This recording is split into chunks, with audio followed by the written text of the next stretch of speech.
আসসালামু আলাইকুম, কেমন আছেন সবাই? এই ভর্তা কিন্তু আমার খুব পছন্দের একটা খাবার। আর আমি সুযোগ পেলেই ভর্তা দিয়ে ভাত খেতে পছন্দ করি, আর ভর্তাটা তৈরি করতে পছন্দ করি। আর এইভাবে বেগুন ভর্তা কিন্তু আমার খুব ভালো লাগে। আর আমি যেভাবে করি সেটাই আজকে আপনাদের সাথে শেয়ার করছি। প্রথমে পোড়া দিয়ে নেব, তার আগে একটু তেল মাখিয়ে একটু ছিদ্র ছিদ্র করে নিলাম যেন ভিতরে আগুনের তাপটা ঢুকে।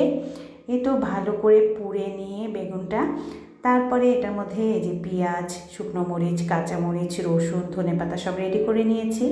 একটু পোড়া দিয়ে নিলে কিন্তু একটা স্মোকি ফ্লেভার হয়, আর সেই ফ্লেভারটা কিন্তু খুব ভাল লাগে। এই তো খোসাটা ছিঁড়ে নিচ্ছি বেগুনের যে চামড়াটা, তারপর সেটাকে ভালো করে একটু ভর্তা করে নেব। নিয়ে দেন এটাকে সরিষার তেল দিব, সরিষার তেল দিয়ে একটু চুলায় ভালো করে ভেজে নেব।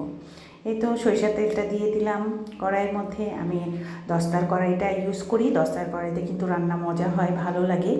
যাই হোক, এই তো সব কিছু দিয়ে দিলাম, খালি ধনেপাতাটা ছাড়া। বেগুনটা দিয়ে একটু ভালো করে ভাজা ভাজা করে নেব, লবণটা দিয়ে নিলাম।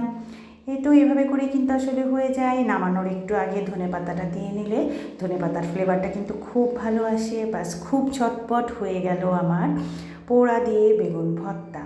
একটু স্মোকি ফ্লেভার প্লাস ভাজা ভাজা। আল্লাহ হাফেজ।